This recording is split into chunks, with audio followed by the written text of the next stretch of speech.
Selamat pagi Indonesia, kembali dengan informasi operasi tangkap tangan Komisi Pemberantasan Korupsi di Kabupaten Pemalang memasuki babak baru.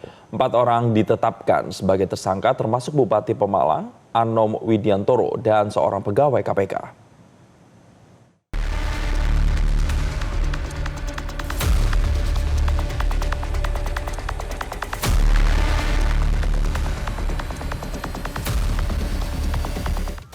Operasi tangkap tangan KPK digelar pada 28 Juli di Jakarta, Pemalang, dan Purworejo.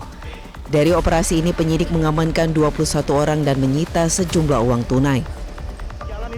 Hasil penyidikan mengungkap Bupati Pemalang Anom Widiantoro diduga memerintahkan orang kepercayaannya, yakni Muhammad Haris, untuk mengumpulkan uang dari kepala organisasi perangkat daerah serta rekanan proyek pemerintah.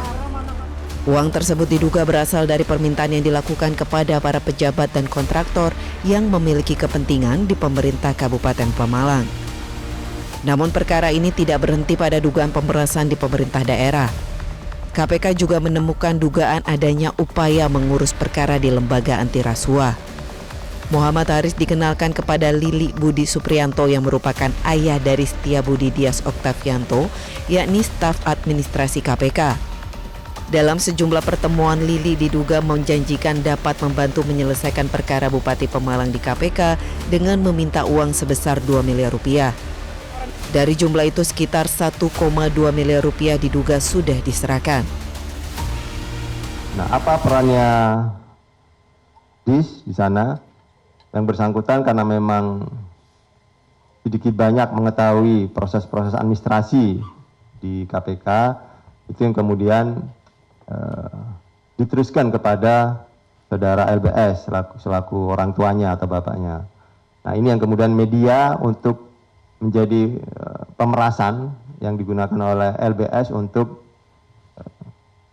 diiming-imingin atau kemudian di pendekatan-pendekatan dilakukan kepada bupati sehingga bupati ini merasa ini bisa dipercaya gitu informasinya, karena yang bersangkutan LBS ini juga sambil menunjukkan bahwa yang bersangkutan punya anak di KPK. Ini juga ada dokumen-dokumen administrasi yang kebetulan berkaitan dengan penanganan perkara di Pemalang. Seperti itu. Usai diperiksa, Anom sempat membantah melakukan korupsi proyek jalan dan jual beli jabatan. Dalam situasinya kita minta maaf semua. Minta maaf ya. Jual berapa Pak? Jual beli jabatannya nih Pak? Apa sih Pak sebenarnya Pak? Ada jual Pak? Nggak ada. Kalau proyek gimana Pak? Yang soal pembangunan jalan itu Pak? Nggak ada. Nggak ada Pak. Dalam operasi ini penyidik juga menyita barang bukti berupa uang tunai sekitar 2,7 miliar rupiah di beberapa lokasi, termasuk di rumah salah satu tersangka, di dalam mobil bupati, dan di posko pemenangan. Faktanya, dalam 7 bulan terakhir KPK telah melakukan operasi tangkap tangan atau OTT terhadap 12 kepala daerah. Jawa Tengah menjadi wilayah dengan jumlah kepala daerah terbanyak yang terjerat operasi tangkap tangan KPK. Dimulai dari Bupati Pati pada Januari, disusul Bupati Pekalongan dan Bupati Cilacap pada Maret, kemudian Bupati Sukoharjo pada Juli, dan terbaru Bupati Pemalang. Rentetan kasus ini menunjukkan praktik korupsi di tingkat pemerintah daerah masih menjadi pekerjaan rumah besar bagi penegak hukum dan pemerintah daerah. Dari Jakarta, Tim Liputan Metro TV.